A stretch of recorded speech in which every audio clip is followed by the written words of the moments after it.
Mag-unbox tayo ng GoPro Hero 12 Black. Binili natin ng 24,430 pesos. Tapos ito yung inclusion, GoPro, 1 enduro battery, yung tornilyo, yung adhesive yun, saka yung ito. So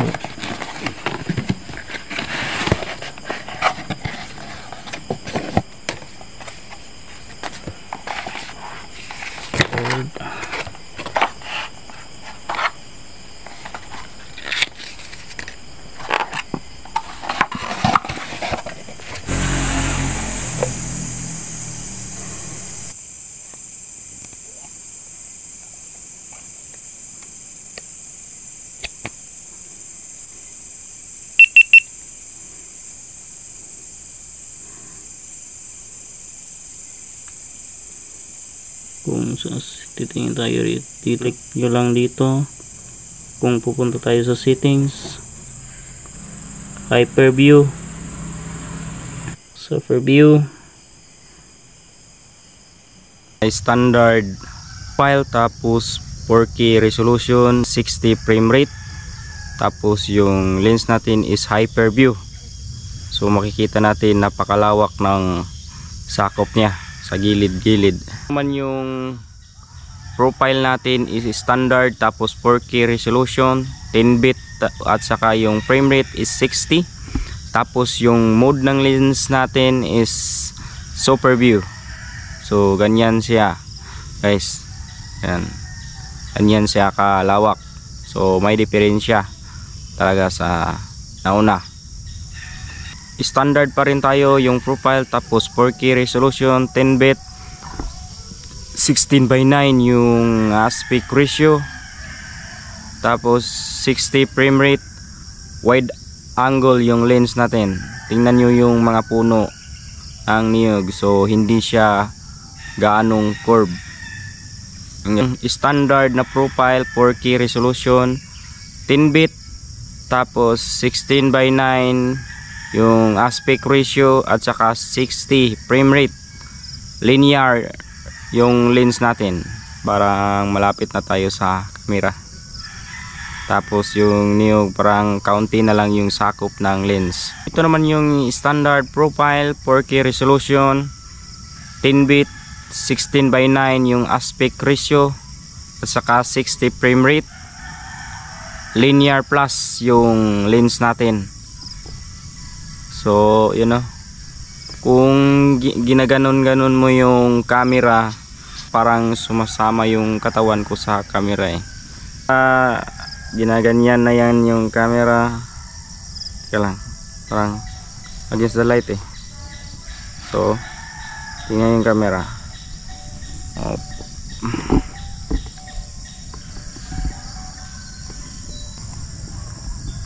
Talaga eh. Itong setting naman is nasa standard yung profile natin, tapos 4K resolution, 10-bit, 16:9 yung aspect ratio, 60 frame rate rather, tapos wide angle yung lens natin. Yan. Tapos sinusubukan natin, hyper smooth is off. It is hyper smooth test. So tatakbo natin.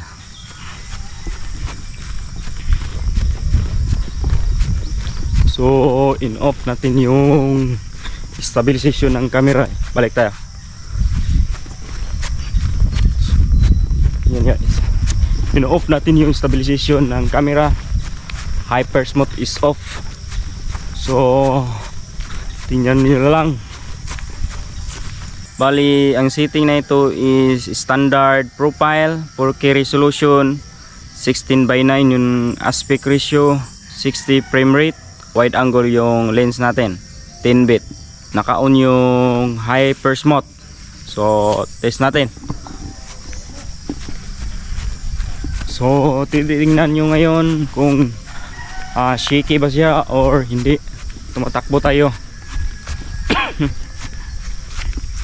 Balik tayo, balik. So yan, hyper smooth is on. So yung setting nito is standard profile, 4K resolution, 16:9, yung aspect ratio 60 frame rate, wide angle 10 bit. So it is auto boss. So tatakbo tayo.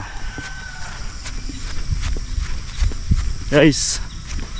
So tingnan nyo kung ano yung diferensya ng auto boss, hyper smooth, normal na hyper smooth on, tapos yung walang hyper smooth. Tumatakbo tayo. Yun. Yung profile is HDR, 4K resolution, 16:9, yung aspect ratio 60 frame rate, wide angle.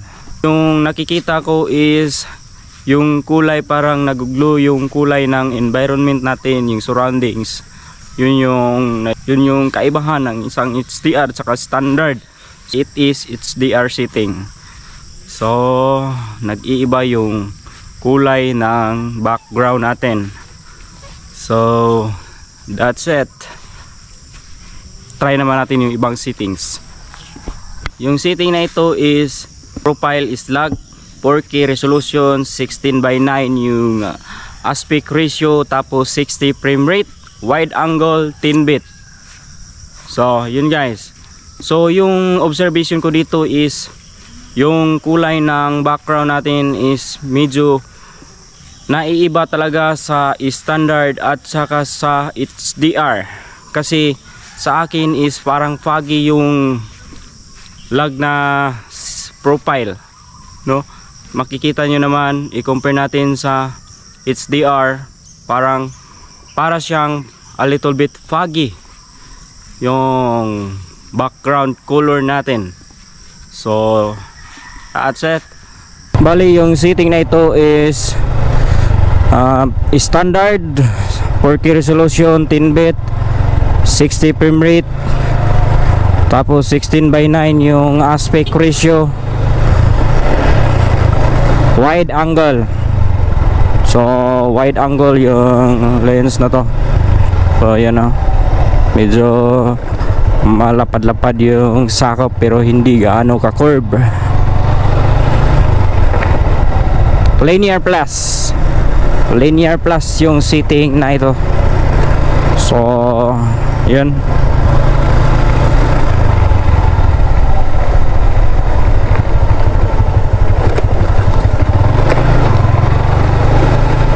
Tsaka naka-on pala yung hyper smooth.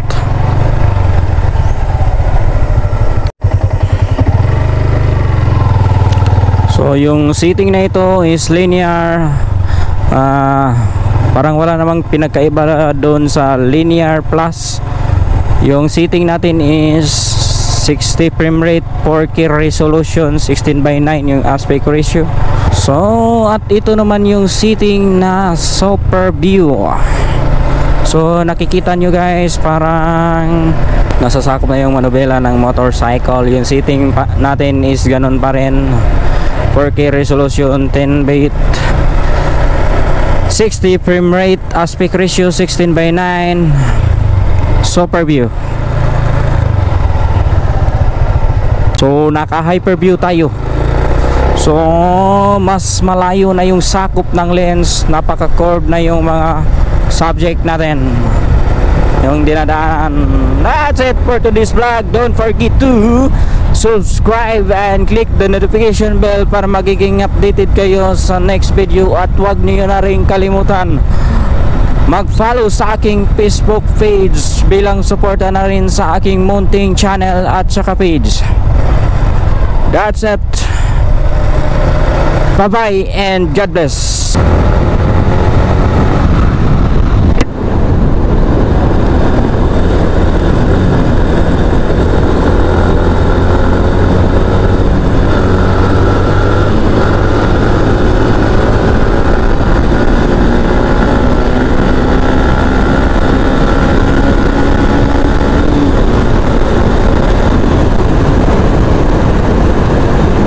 Woohoo!